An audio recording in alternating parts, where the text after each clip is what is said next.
નમસ્કાર, CV24 news સાથે હું રેશમા આપનું સ્વાગત કરું છું. દેશના લોખંડી પુરુષ સરદાર પટેલની 150મી જન્મ જયંતિના ભાગરૂપે ખેડા જિલ્લાના દરેક વિધાનસભા વિસ્તારમાં સરદાર પદયાત્રા યોજાશે. દેશ અને રાજ્યભરમાં દેશના લોખંડી પુરુષ અને અખંડ ભારતના શિલ્પી સરદાર વલ્લભભાઈ પટેલના ગુણો જન જન સુધી પહોંચે તે માટે દેશના વડાપ્રધાન શ્રી નરેન્દ્ર મોદીએ 2 વર્ષ સુધીના અનેકવિધ કાર્યક્રમો આપ્યા છે. તેના પગલે રાષ્ટ્ર અને રાજ્યભરમાં પદયાત્રાઓ યોજાઈ રહી છે, ત્યારે ખેડા જિલ્લામાં પણ તેના દરેક વિધાનસભા વિસ્તારમાં પદયાત્રાઓ યોજાવાની છે. આ અંગે પત્રકાર પરિષદને સંબોધતા પૂર્વ કેન્દ્રીય મંત્રી અને ખેડાના સાંસદ દેવુસિંહ ચૌહાણે જણાવ્યું હતું કે સરદાર પટેલે દેશની આઝાદી પછી અખંડ ભારતના નિર્માણમાં અમૂલ્ય યોગદાન આપ્યું છે.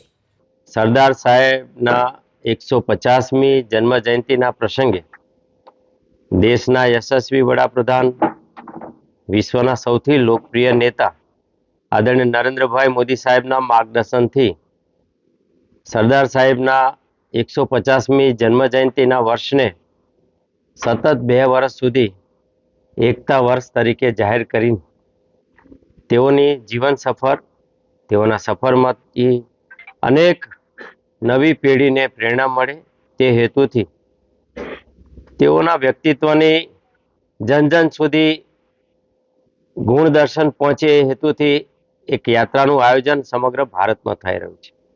રાષ્ટ્રીય યાત્રાઓ પણ થવાની છે અને રાજ્ય કક્ષાની યાત્રાઓ પણ થવાની છે.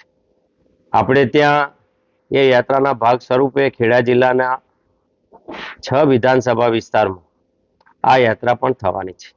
આમ કુલ જોઈએ તો ખેડા લોકસભામાં 7 વિધાનસભામાં થવાની અને ગુજરાતની 182 વિધાનસભામાં યાત્રા થવાની. જ્યારે આ યાત્રાઓનો પ્રારંભ થઈ રહ્યો છે ત્યારે તારીખ 16 થી તારીખ 21 સુધીમાં ખેડા જિલ્લાની 6 વિધાનસભાઓની યાત્રા થશે. આ યાત્રા દરમિયાન 150 યુવાનો સતત આ યાત્રા સાથે જોડાશે.